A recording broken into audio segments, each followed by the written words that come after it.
So when you're told as a kid in the 80s and 90s, you're never going to have a girlfriend, you might not even go outside. So you better get used to being inside and better get used to working. But again, if you have those attitudes, you're like, okay, well, I've got to do all this because I was told I would never have sex, or I was told I would, never be successful. And then you end up hurting a shed load of people because you're like, I didn't really think about what I was doing there. I was just like, I've got to tick that box, or I've got to tick that opportunity.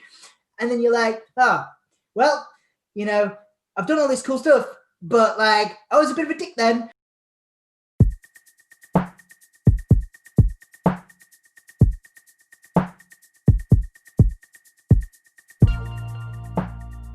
Hello everyone, and welcome to the latest episode of the Prelude podcast, the first of many across hopefully a brighter 2021 for the world. We hope that wherever you're listening to this, that you're holding up well. Let's together tap into that small light of optimism to help us get through what we hope is the final stretch of this COVID marathon. And what a gem of a story we have in store for you to kick off the new year. In this episode, we feature Dom Smith.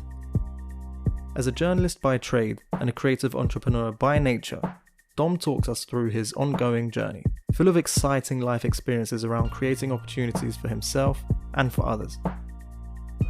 Through his story, we also learn about the importance of building and keeping lifelong personal and professional networks. You'll see that Dom has pushed the boundaries of business and creativity in and around an alternative music and cultural scene. But ultimately, what he highlights is the importance of pursuing a balanced lifestyle through self-awareness and personal well-being. You might just stop and think about, what does success actually look like? And what happiness truly means to you?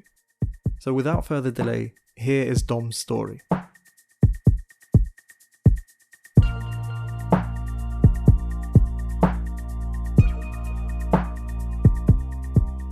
My name is Dom Smith. I am the editor of Soundsphere magazine, which is an alternative music, arts and culture publication specific to the north of England. And what we do is we work with young people from across the north of England to give them the skills in journalism and the arts to go on to hopefully creative and lucrative careers in the media industry when they might not have been able to afford to do what the sort of industry standard is, which is go down to London, move down to London, work for free for 6 to 12 months and kind of, live that lifestyle and be able to do that. So we kind of offer portfolio building, CV building, creative opportunities. So I interview like rock stars and big level bands and artists and stuff.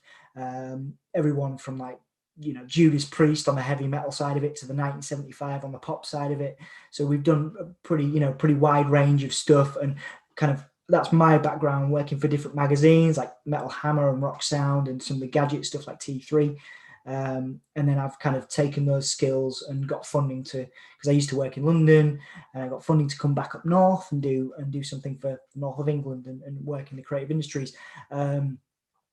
I also recently founded a project called Wobbling About and Rocking Out, which is an online publication working to tell inspiring stories based around mental health and disability. So I have cerebral palsy myself. I walk with 2 sticks at all times and basically have done my entire life. And I wanted to use the skills that I developed in journalism over a sort of a decade or so long career to tell inspiring stories around not just music stuff and not just the arts, but around working looking at sort of creative people that have disabilities, creative people that work in the music industry with mental health issues that are struggling and want to tell their story. So we've worked with like the Campaign Against Living Miserably ambassador like Eddie Temple Morris. We've done some stuff with him. We've done stuff with talking about mental health with Frank Turner. So again, like talking to rock stars, bands and artists about mental health. And there's Blaine Harrison, who of course has spina bifida. He's been a part of Wobbling About and Rocking Out and been on our platform. And when I've got involved with Attitude Is Everything off the back of that as well. Through Soundsphere, which was kind of my love and my baby that I built first. That's created some incredible opportunities for me in terms of being able to travel the world. So I grew up in Beverley in East Yorkshire, and I've actually come full circle now. I'm in Hull now. I've like most people, I've been able to travel around a bit. So I've lived in the US. lived in London and Manchester, which is probably my favourite city in the country, where, in the UK, is Manchester. Just a wonderful music scene and a great place to live. I also had stints in Preston, which is a much better city than people give it credit for, and Chester, which is also cool, but not as cool as my longest tenured city. So I've lived in York the longest of all places, and York is beautiful and a much cooler version of Chester. But Chester's also lovely as well.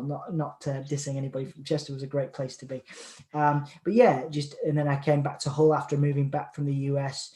I was working in Boston for MIT as a journalist in residence for them.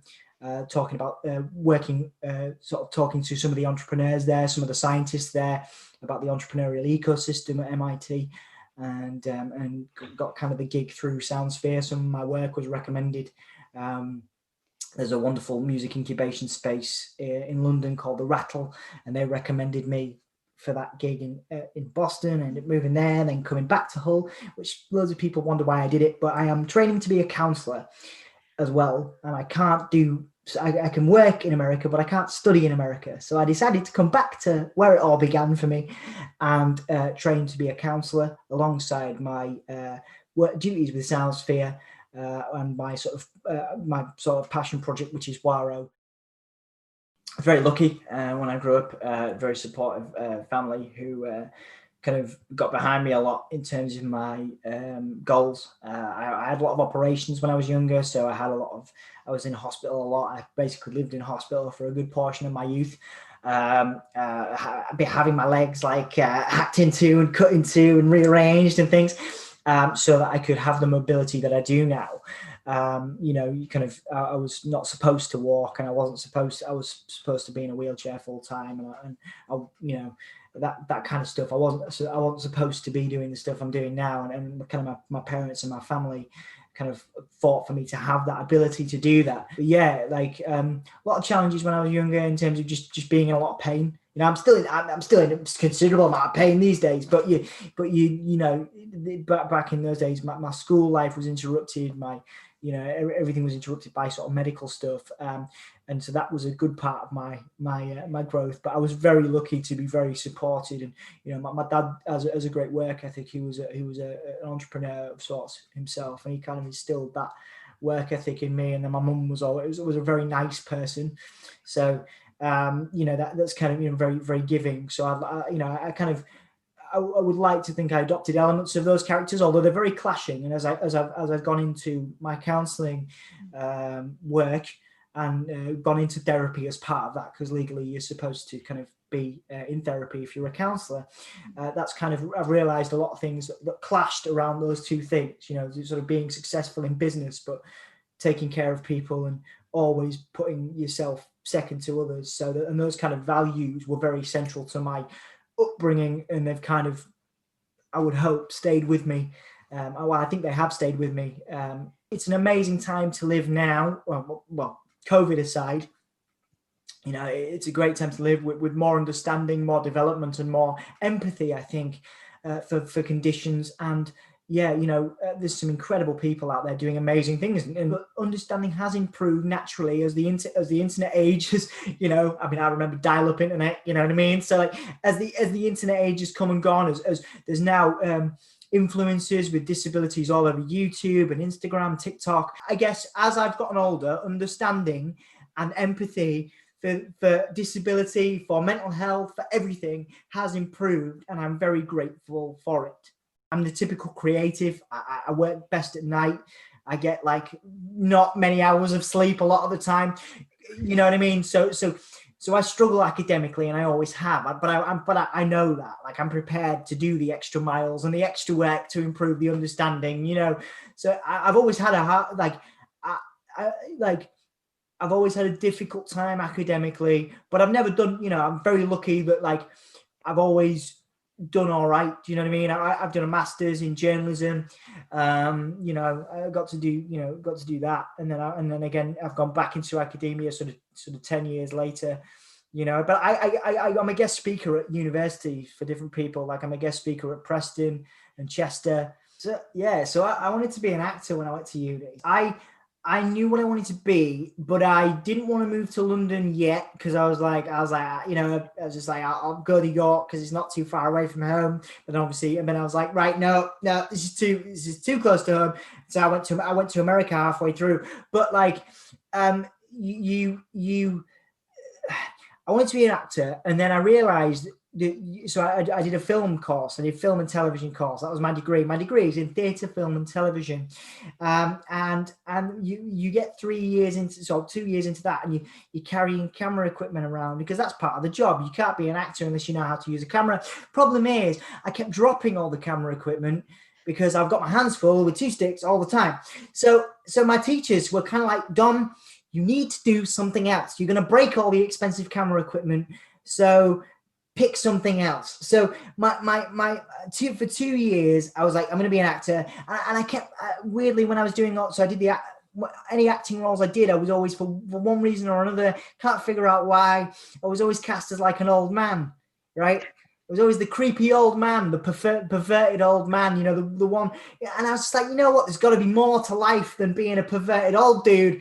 I guess because, you know, who knows why that is. But anyway, so I was like, you know what, I'll do something else. And I always liked writing stories as a kid, you know. My nana or my grandma always used to encourage me to write stories. I was like, you know what, I'll try journalism. So I managed to, after I got back from the US, I still had a couple of months to go on my degree. I had to go back to York to actually finish the thing.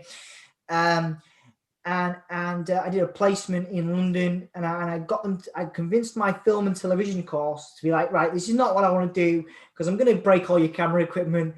I don't want to be a creepy old dude in plays all my life, so I'm going to go do journalism. Can you let me, my final work placement, my final assessment, can I go and do something in journalism?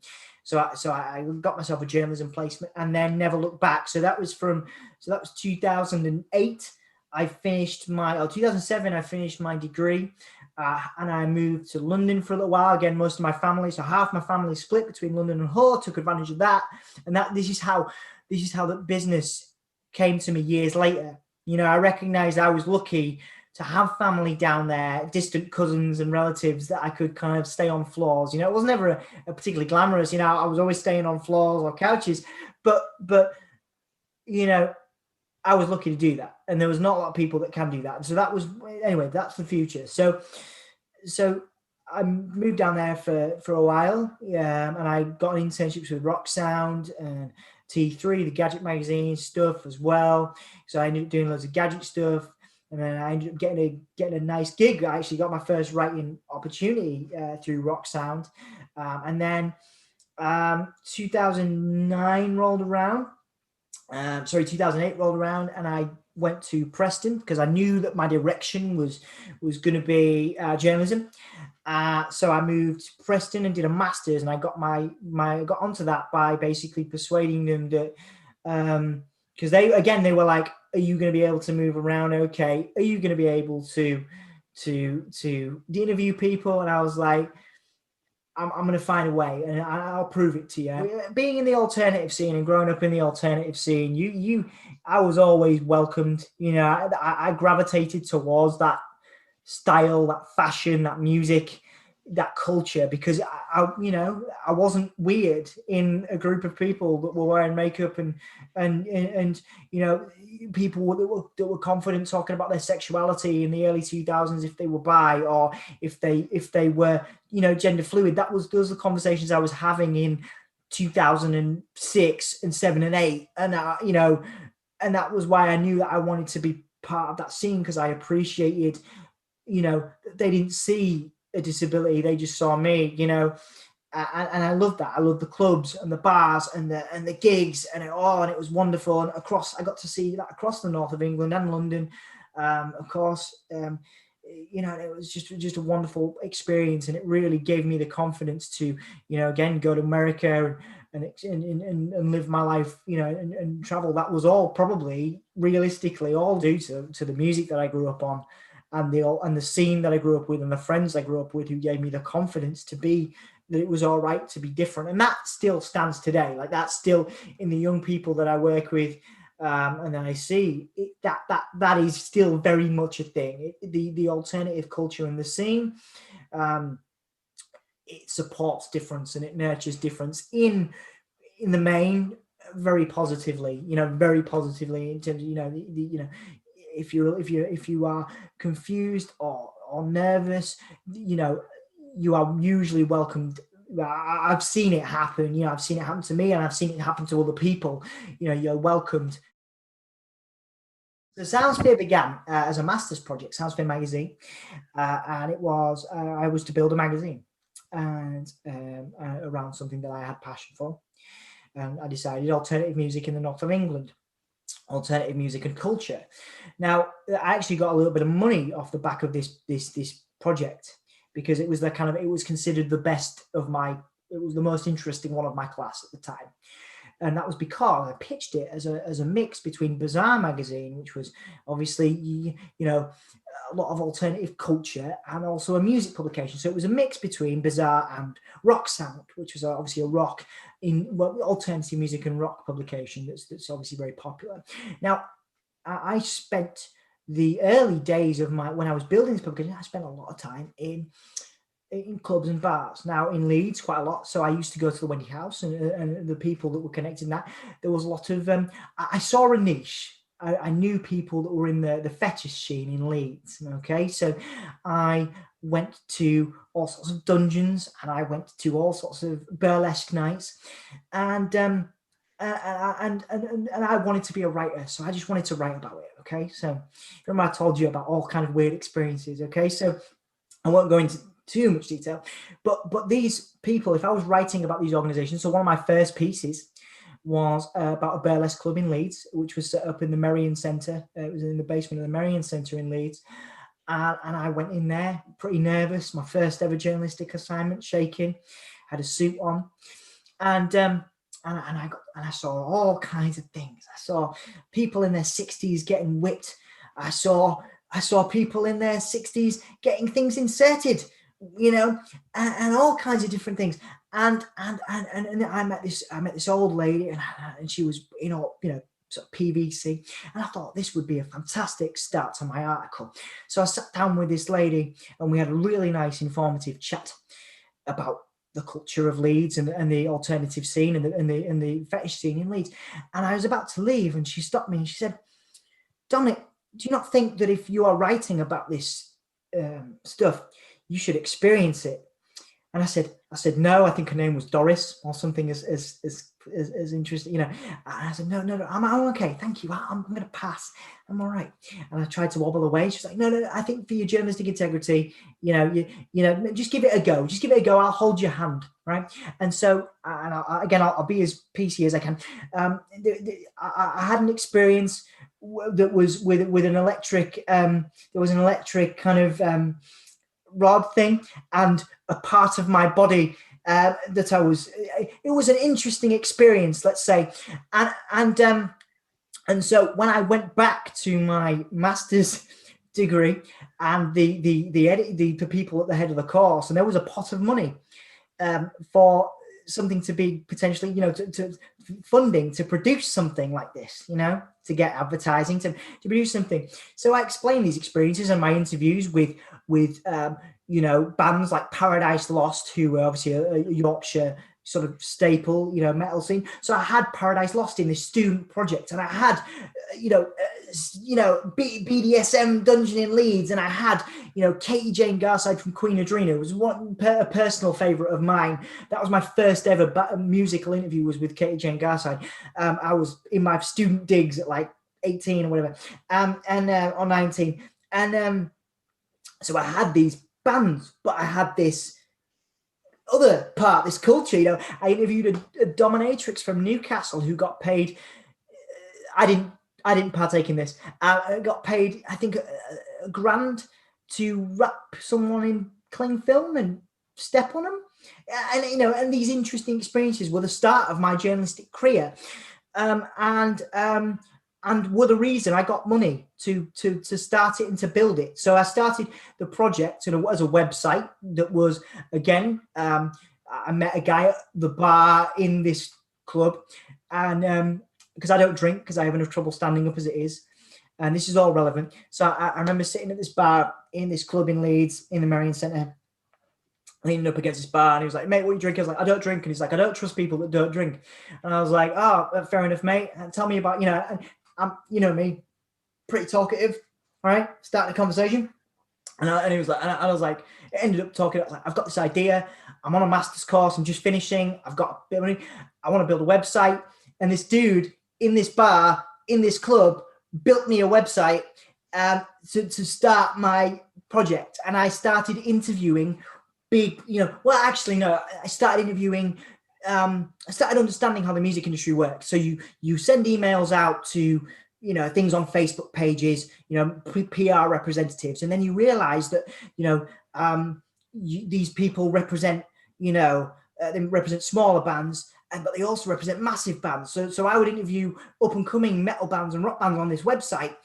And then I would interview, but then they would tell me, "Oh, you can interview Lamb of God, or you can interview one of the members of Slipknot, or you can interview a member of Placebo," stuff like that. So, and it was always like, it's a very I scratch your back, you scratch mine industry. So I kind of had a very understanding of that from the start. So I started it late 2008. I started making money on it, and then that kind of snowballed, and my connections grew, and then we started having opportunities on the website, and then the website became was sustaining itself, and then opportunities came. We had sponsorship and advertisers, and it got to the point where it is today, where I now pay other writers and create opportunities for young people and creatives. There is, and I will say this because obviously I had to preface the earlier stuff, we stopped doing quite so much risque stuff around the time I was first asked to go and talk in a university, and that was done, not because I'm not interested in that, but I still have people that work in that culture and still part of it. But I was asked to work with young people, and I was asked to, at 24, I was being asked to go and talk to schools, and I was being asked to go and talk in schools specializing with people with disabilities. And I knew that there was something more that I could do and move away from that super alternative. It's still an alternative arts and culture publication. We still have interviews with metal bands and rock bands, but we moved away from the kind of, we moved away from the reason we got the funding in the first place, because I guess we got the funding because of the shock value of it. And then when I got the opportunity to start talking in schools and unis, it became then more about the artists we were interviewing, the opportunities we were getting, and how, of course, we could then provide those for other people. About 26, I was already looking at, young people, and I was using, and I was working out how I could, become a project that then could lead to other people, and that did lead to financial opportunities, universities support, sponsorship, etc. It was a new way of making money that moved away from the club scene and the bar scene, and it was much more the direction I wanted to go in, that was more geared towards supporting young people and nurturing younger talent. I'm 34 now, so I would say that 26, and probably I've been going around the festival circuit. We get free passes to festivals all over the world. We've done South by Southwest, we've done Exit in Serbia, we've done Ziget in Hungary, we do Leeds and Reading. Well, obviously not these days, but we download. So I've done all that, so and I don't like getting rained on. I don't like getting wet. I'm small, and I'm not a particularly big dude. I get cold really easily. I hate it, and my bones hurt, So, I joke that it's partly because I didn't want to do it anymore, so I got other people in. But it was, we were at 26. I was sending university students who were looking for opportunities who couldn't afford. Again, that was always at the back of my mind, was my experience in London and my background of like, okay, so there are university courses in journalism in the north. So you got Manchester, you got Preston, you got Leeds, you've got York has one now, but you have these opportunities, these courses, but work placements, you would have to go to London. Like 80% of our industry, I believe, is the stat that's still down there, and I was just like, I want to be the alternative. You know, I'm not trying to be like particularly cool. I'm not trying to like, opportunities like this are lovely. You know, it's lovely to get to talk about my story. But, at the end of the day, I just saw a gap that was there, that, there's plenty of bloggers and there's plenty of websites up north to talk about music, but we are creating opportunities. I've had journalists go on to The Guardian. I've had journalists go on to The Independent on Sunday.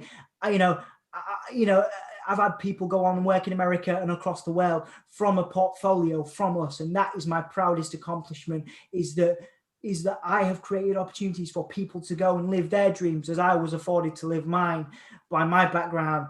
And I've done insane stuff off the back of it. Like, I won a National Diversity Award for Entrepreneurial Excellence. It was the National Diversity. So, like, that's mental. How did that happen? I was one of the 100 happiest people in the country back a few years back. I was voted for by the Independent on Sunday. How does that happen? I carried the Paralympic flame for York. Like, I'm miserable now. How did that happen? I'm kidding. That's what I mean. It's like mental stuff. Going to work at MIT, getting a work visa for the US, Boston and so New Hampshire, New York has always been very close to my heart because of my college days. And I always knew that I had homes over there, places to go, places to live. And I always wanted to go back, and I always thought to work out a way to do that. Now, you have to pitch to get an I visa, which is journalistic visa. It takes about 2 years to develop. You have to get a portfolio of work together. You have to prove that you are notable, whatever that means, and you have a notable reason to be in America, and for some reason. That happened for me. I got the portfolio together, and I did. This was all before the MIT gig, right? So I'd worked for years to get this visa.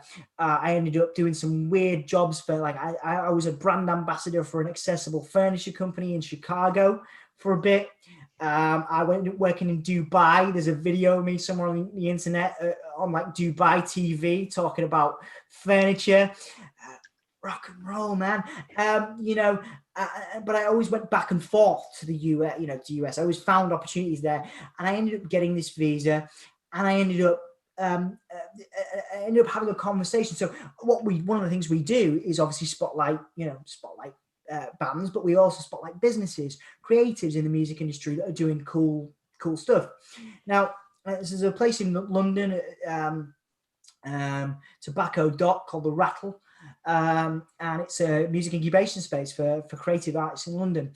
And I knew one of the guys who was there was the drummer in a band called Does It Offend You? Yeah, a band that I saw at the Cockpit, and I loved, and I fell in love with him. And I interviewed this dude at Leeds Festival as part of Does It Offend You? Yeah, before they disbanded, but kept in touch. This dude ended up doing the Rattle. He now lives in Los Angeles at the American version. But he was living in London at the time, and he was part of the Rattle. And his co-founder of the Rattle was an ex-MIT lecturer who had been in America and lived in America and worked in the US in Boston at MIT, and come back to London to start a family and to build the Rattle. But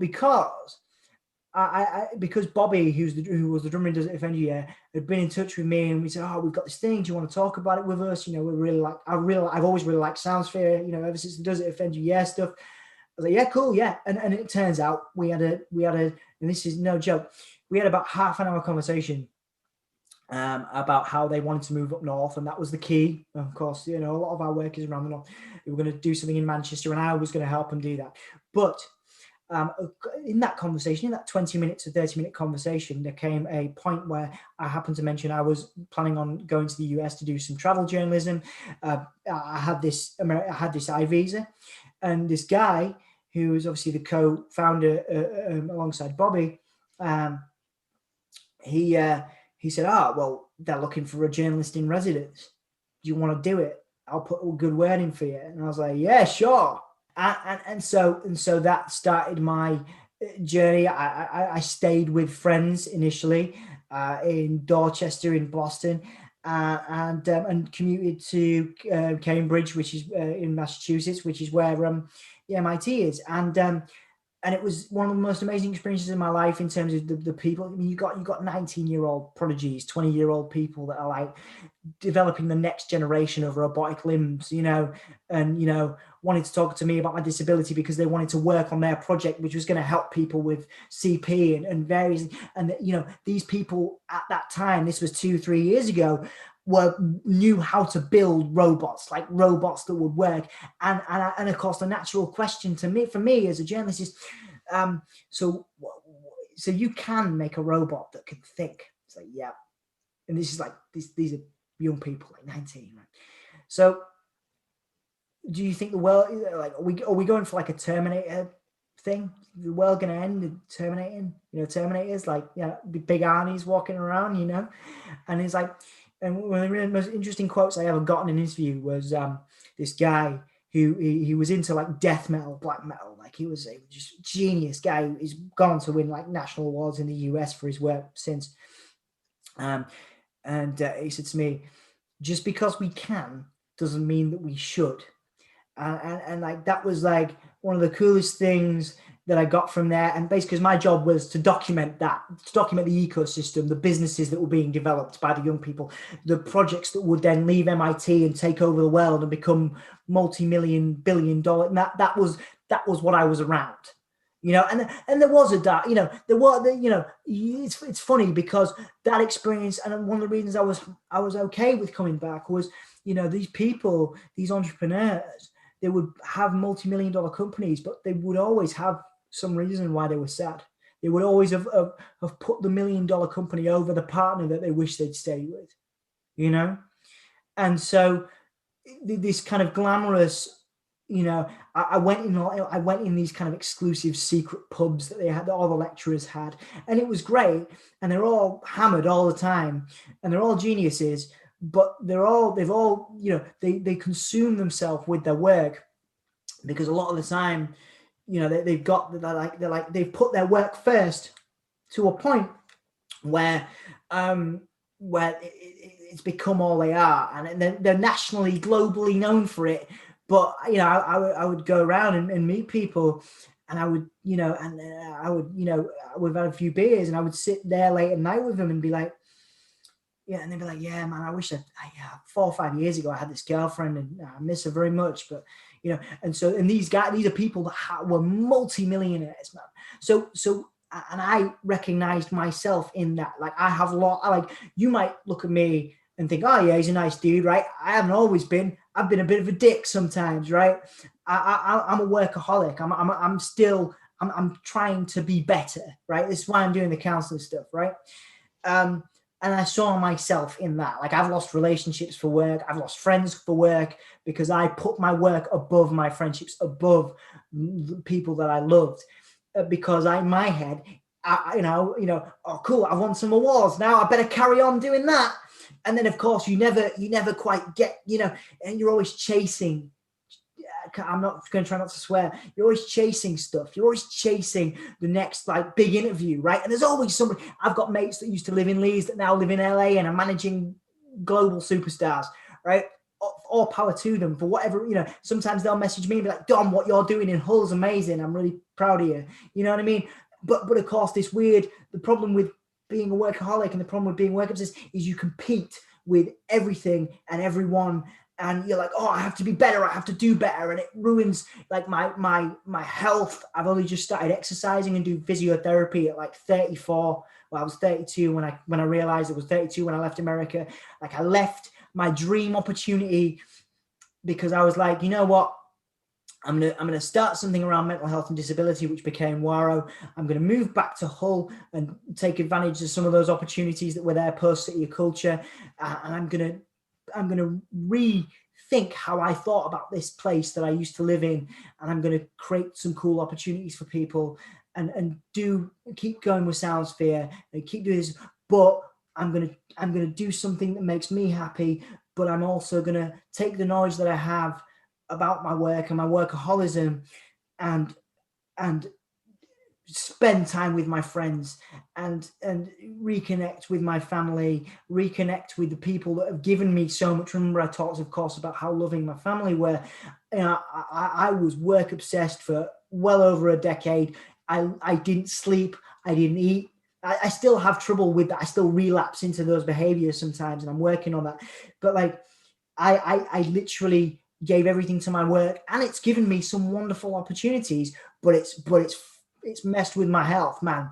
Like, I have to do physio now. I have to have regular health checkups, because I literally sat in front of this, in front of computers and typed, and yeah, you create opportunities for other people, and you validate, because you're like, this is great, I'm doing something for a little bit, and I'm building a community and stuff. But then when you're now, when your ex-partner's there, wanting attention and support, and you're like, well, I have to do this interview because I'm interviewing this band, and I've always dreamed of interviewing this band, and this is way more important than my relationship. So, but then like, I had to go to the US and see these people who very successful and very happy in their own ways, but not in others. To be like, holy monkey, this is me. I'm gonna be this way. Some of these people are, of course, younger than me and more, but like, some of them are a lot older, lecturers and academics.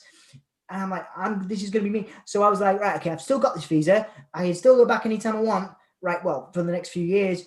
But I'm going to go home. I'm going to reevaluate everything. I'm going to do something. This is where I've been doing the counseling training for 2 years. I'm in my last year now.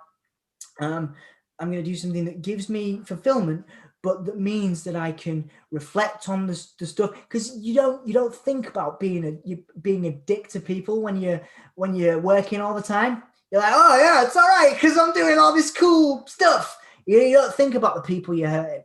So I'm now doing that, and I'm reflecting, and I'm in a better place mentally, physically than I've ever been. But I had to go and I lived my dream, and I always wanted to live in Manchester. I did that before that. I did that during this chaotic period where I was like, and I explained away all of the things that I didn't like about myself, like, I was obsessed with achieving the next thing. I was obsessed with having to travel certain places. I had a bucket list. And honestly, and this is to be reflective, I was obsessed with, having as many girlfriends as I could, because I was always told as a kid, again, the dynamic has changed. So when you're told as a kid in the 80s and 90s, you're never going to have a girlfriend. You might not even go outside, which was legitimately, people with the best intentions would tell me that. So you better get used to being inside and better get used to working and doing that. You recognize, but again, if you have those attitudes, you're like, okay, well, I've got to do all this because I was told I would never have sex, or I was told I would, never be successful. And then you end up hurting a shed load of people because you're like, oh, I didn't really think about what I was doing there. I was just like, oh, I've got to tick that box, or I've got to tick that opportunity. And then you're like, oh, well, I've done all this cool stuff, but like, I was a bit of a dick then. So, I've now kind of reflected on that, and I've used this opportunity to do that as well. Thanks for listening. Thanks for the free therapy session. But yeah, like I'm now in a much better place, personally, mentally, physically than I've ever been. But it's because, and that's, you have to rewire your brain. So instead of beating yourself up, and I'm still working on this, instead of beating yourself up for like all the bad stuff or the stuff you regret, you got to be like, okay, well, would I do that now? No. Have I grown from those experiences? Am I a different person sitting in front of you? Absolutely.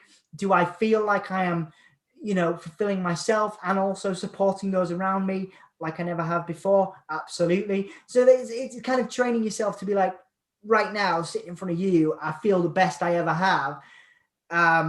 If you'd have spoken to me 5 years ago, I'd have been giving you all this. I'd be like, yeah, this is great. I'm doing all this cool shit. It's awesome. But I wouldn't be like, actually, I've been through it. I probably wouldn't have talked to you about the stuff from my, again, my family environment. That it would have all been about this kind of persona and this environment that I'd kind of cultivated. So yeah, I'm feeling pretty great. I could have done nothing. I had plenty of people looking out for me. I could have done nothing my entire life and been all right. I would have right up until now, I would have probably had somebody helping me out, right? But I knew, I'll say, like, I always had it in college, and I always had it in, I was in school. I always wanted to do something. I always wanted to, like, I've got to be careful not to, because it sounds like I'm contradicting myself. I knew I could have been fine, and I wanted to rebel against that. I knew that my life could be too easy, and I hated the thought of just letting it pass by. There are people that do, the Paralympians that I've spoken to, people that I've met who are dealing with infinite amounts of pain, infinite struggles. I've kind of glossed over the sort of disabled entrepreneurs period in my life where I was supporting, working with people with disabilities more regularly. But I've met so many people through these experiences. One of my former business partners has Friedreich's ataxia, which is very rare, and he's confined to his chair now. And he wasn't always that way. He had three kids before that, and he's degenerated. His condition degenerated, but he's still building businesses. He's still finding ways. He can barely, he struggles to talk some days. And I saw that, especially in my 20s, and 20s and 30s, 20s mainly, and which led to me doing the things I'm doing. I was at uni. I remember a specific experience. I was on the phone to this guy yesterday, one of my best friends from uni, and he didn't have the supportive environment growing up. He didn't have the loving parents. He didn't have the loving dad. Well, he didn't have that support. He didn't have the entrepreneurial dad that kind of loved and supported him. And I remember playing video games one day in my student digs halfway through uni. So we're talking like 2006, maybe for content, because we went to America together as well. 2000, maybe before that. So 2005, which would have been my first year. And he was like, Dom, do you not think that you could be doing more, right? And it's like, I don't have what you have. And it's really hard for me to be motivated. And you have had, because he'd met my family, and he's like, family think the world of you, like, and like, I want to see what you could do if you tried really hard. And I always thought I tried in college, and I always thought I tried in school, and I did, but like, I probably coasted from like my last year of college and my first year of uni, because I was like, I can go home on a weekend and get fed. I can, and like my mate had come from Manchester. He didn't have that at all. And so it really kicked me off and started me like 2005, whatever. First year, doing my own cleaning, washing, looking after myself, cooking. I'm not a great cook. I confess to not being a great cook. I still love noodles. But yeah, I just, and it was my friend who was like, dude, you can do more. And I feel like, I've applied myself a lot. I still play video games sometimes to relax. But I've applied myself and I've done some really good stuff with it. But yeah, I think,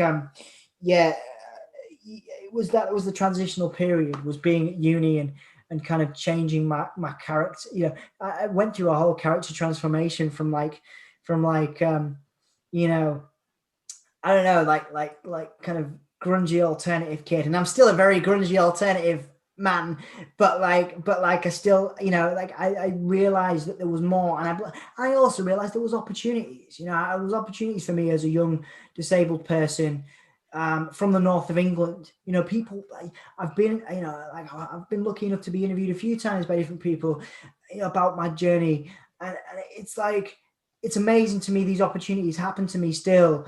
But people are like, oh yeah, it's like, it's not as cool now. I'm old now. But back then there was a lot of people, there was a lot of funding, there was a lot of support, there was a lot of, opportunities that were kind of chucked at me. And it was a wonderful experience, but I wouldn't have done that. I wouldn't have done that without my mate coming into my student digs that day. And I wouldn't have done that without the environment that I told you about, the backing that I told you about at the beginning.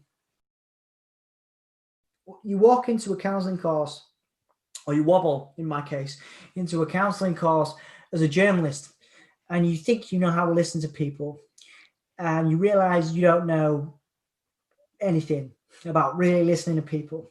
You have to stop and you have to really listen. You have to take a deep breath. And I'm a talkative guy, so I'm on like talking mode right now. But if we were counseling, I have a technique. I have to go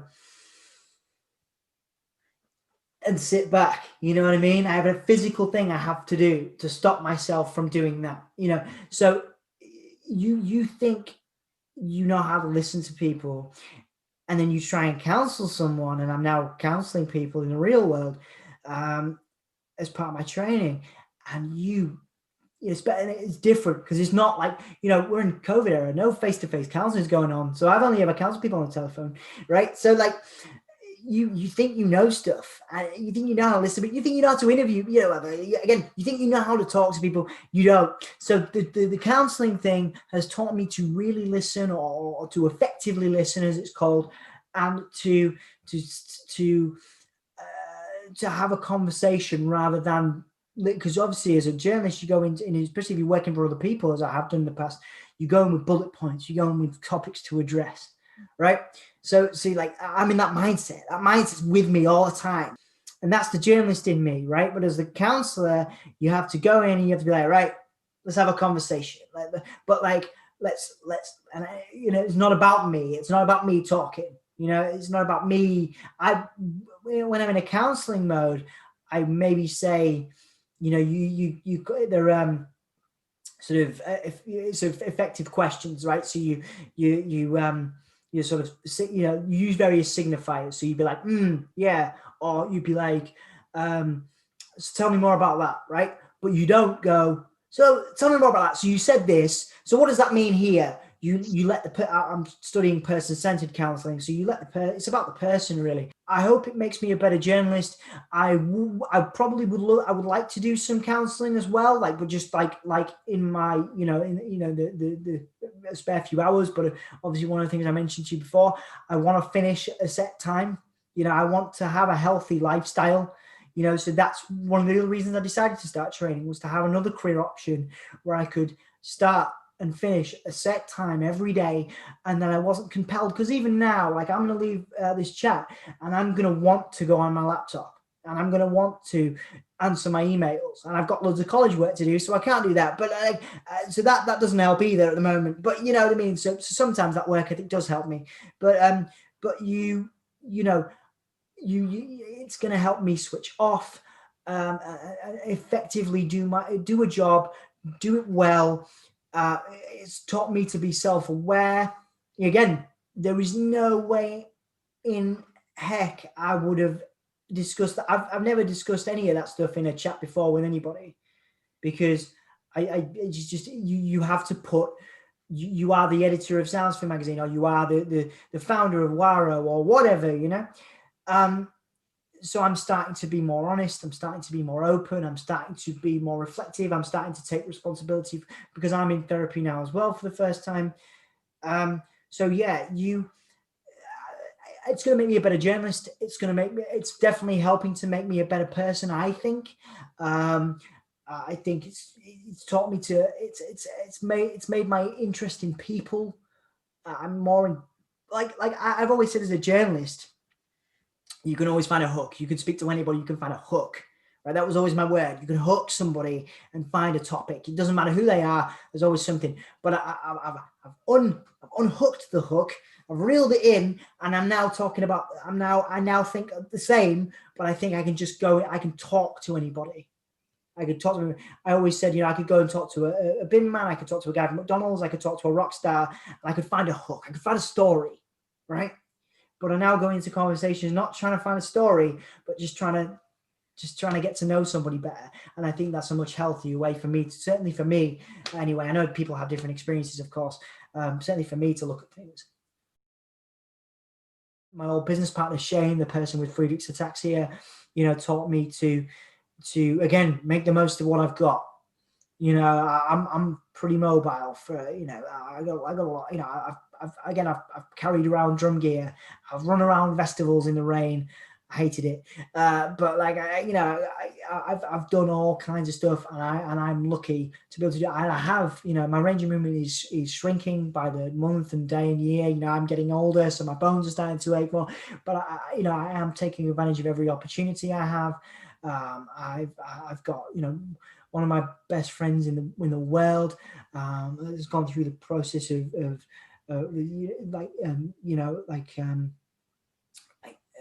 sort of going through these like major transitional period in terms of gender, and like experiencing, their experience with that. kind of going through, living through that difficulty with them, again, taught me to appreciate just, again, people and their stories and their real stories. Like if I was in work mode, I'd have been like, so tell me all about that. We could make a story out of it because you're a young person in Hull, where you used to get stabbed if that happened, tell me. But I just sat with that person, and again, inspire me every day just by living their experience, their lived experience is a counseling term. Isn't it cool? Like to be able to reflect on stuff and be like, man, because I used to hate myself. Like when, the year before America, I was doing all this stuff, all the touring, all the good stuff, right? All the cool stuff, right? All the awards, all of it, through all of that, right? I was being a dick to people. Like they probably don't even think about it like that. But I remember specific actions, and I'm like, I was being a dick because I was just choosing work. I was being invited to things, or I was being asked to go to stuff, and I would choose my work. And like you look back and you're like, man, so many people stuck with me, so many people supported me, and so many people believed in me through all this stuff. And I've been able to share in their stories, and they've been able to inspire me. Like people think you live a really cool life, but like it's never as cool as people think. And there's all this stuff going on in your head. And yeah, I used to really dislike who I was, even though I was living this kind of dream lifestyle, this rock and roll lifestyle. And I do call it that. I did the drinking. I never did the. I did the drinking a bit, like but again, like I didn't drink, but then I drank because of the situations I was in, like on the tour or whatever, and I realized I was like, what am I doing this for? This is not who I am or who I want to be. And I went to America and I did this dream job, and I was like, oh yeah, I'm working as a journalist in America, look at me. But like I'm hanging around these people who are doing this stuff and amazing stuff, and they're feeling rubbish, and I'm like, hang on, shouldn't I be feeling awesome right about now? And I'm lying to people about how I'm feeling, because I'm like, oh yeah, I'm living the dream, or oh yeah, I'm like, I'm realizing I've made loads of mistakes and errors, and I'm trying to just kind of block it out by doing more stuff. So I always cope with making mistakes or doing bad things or treating people badly by working more and living that more that lifestyle. And then you're like, you meet people and they don't need loads of stuff. They don't need to do all that, but they've worked and they made it work, and they traveled the world because of the stuff they've done. But they come home and they relax and they make time to call their mates. And I saw that, and I was like, I want to do that. And I saw my friend who was struggling with real stuff, real identity stuff, coming to terms with becoming a whole new person, the person they were always meant to be. And I'm like, dude, like my biggest problem, I'm like, oh man, I haven't answered my email at 3 a.m. Like you're like shit. Your priorities change, and because of the people that are around. I've met celebrities, and I've had real conversations, and I've met people that I meet people that inspire me all the time. But a lot of them are on my counselling course, and have lived they've got kids and families, and like it's a fascinating life. But like I feel like I'm finally on the right path with it, but it's very much informed by those picking out specific experiences by those people that I'm talking about, and many more.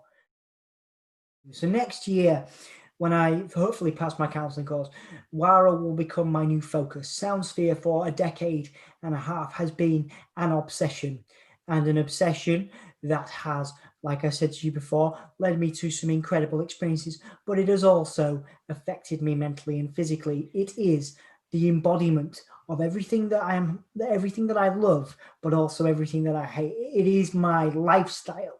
I am so proud of it, but it has sucked it has taken a lot from me. So I think I want to kind of, that Waro is my future. The mental health and disability stuff is my future. Soundsfield will always remain. It will always be there as a tool and an opportunity for work placements, for interns, for young people to build careers. But Waro I definitely see as my future and the gateway to a healthier lifestyle for sure. Take every opportunity you can, but don't compromise on your values. If you don't want to do, a lot of the things I regret are based around me doing things because I feel like I've got to tick a box. On a personal level, on a professional level, as you grow up, as you grow older, learn what your values are. Don't compromise. You'll have to compromise when you get into a relationship. You'll have to compromise when you have a housemate or you have friends. Okay, that's cool. Of course you will. You can't have a housemate and have the TV all the time. I don't know. And you can't be in a relationship and constantly pick the Netflix series. Okay, so the compromise is fine, but your values, your core values, what you believe in, like in counseling, there's a I'll try not to go too there's a you have an organismic self. You have your little self, right? It's your circle, and then as your years go on, your parents and your mates and everything, their values get wrapped up like an onion, yeah.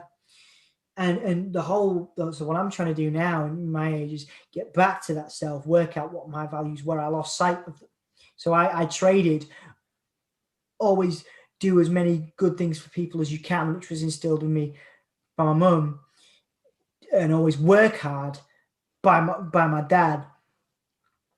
I lost sight of those things because I realized there was a clash, and my mum and dad don't live together anymore and they don't speak, so I realized there was a clash there, and I realized a bit too late perhaps that working all the time and being a successful person, you can do that and be a good person, but you have to learn balance. You have to work out what your values are, over time, learn, grow, develop, and stay with them. Don't get wrapped up too much in other people telling you how to live. I was told, this is cool, so I went and this career is cool, and I'm glad. I wanted to do it, but then I'm always told it's cool, so I keep doing it. That's what I mean. You're always, oh, this is so cool, it's a dream job, so you keep doing it, and then you think, I've got to becoming a counselor, and I've got to doing Waro like probably 6 years too, later than I would have probably liked. You don't get wrapped up too much in other people. You'll learn, you'll grow for people, but if somebody's doing something that doesn't fit with you, that's cool. So I guess, keep to your core values. Don't beat yourself up too much if you make a mistake. Like I find this very difficult to take to myself, but the person you are now isn't the person you're going to be tomorrow. If you do something that you dislike or you hate, that you regret, please don't let it fester, because I've been there and I've done it for years, and I'm only just realizing that person isn't who I am now, and I don't have to beat myself up for being that guy who I was 6 years ago, and I was doing that till fairly recently, like every day, every night.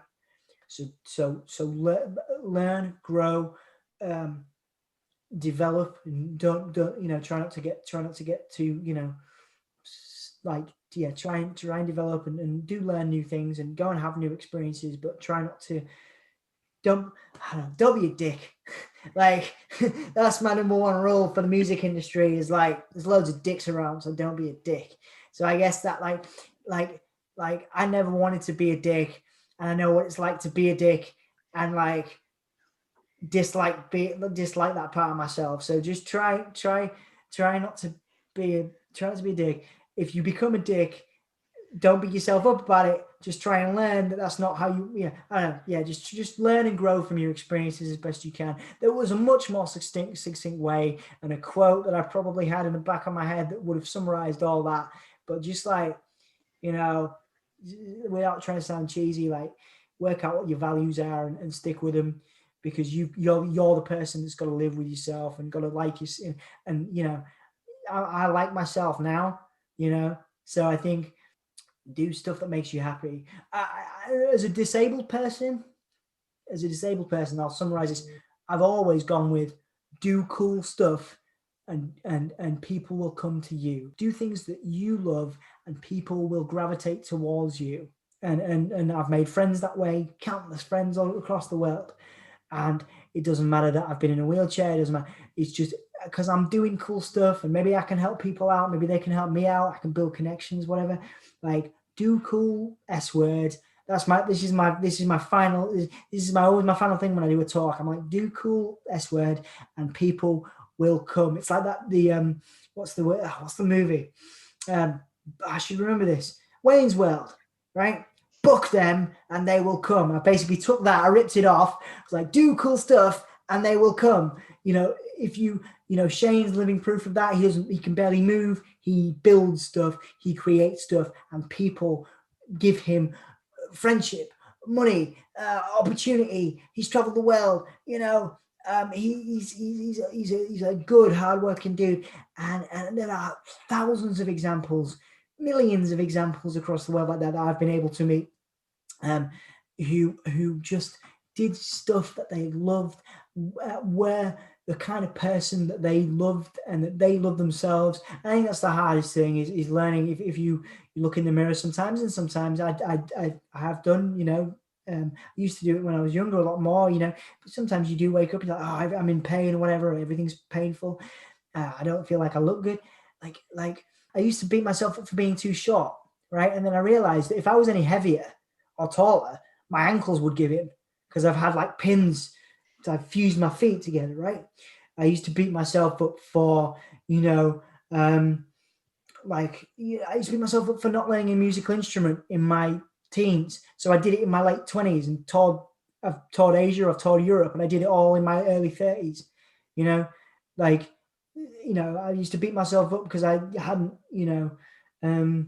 traveled. It's weird because I don't want to sound like I'm contradicting myself. There is obsession, which I got to obsession, but it was just the best until it consumed me, because I let it consume me, because you're like, we got everybody around you telling you how cool everything is, you become obsessed with the next cool thing. But like the first 4 or 5 years of it was the dream job, and I still look at it that way, and because I've always done stuff I love, and it's without trying to sound egotistical, it's captivated people, it's brought people to me, and I've been captivated by them, and it's built lifelong connections with people I never thought I'd ever meet. Yeah, man, so I guess the advice is do cool stuff, do cool S word, and they will come. Things will come to you, yeah?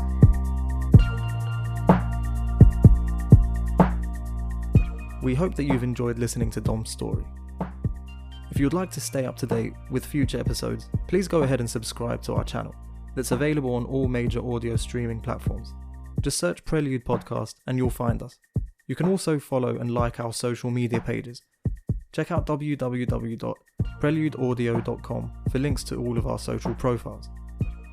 And finally, if you or anyone you know would like to share your story with us, please send us a DM on any of our social channels, and we'll be happy to discuss further with you. See you next time for our next episode of the Prelude Podcast.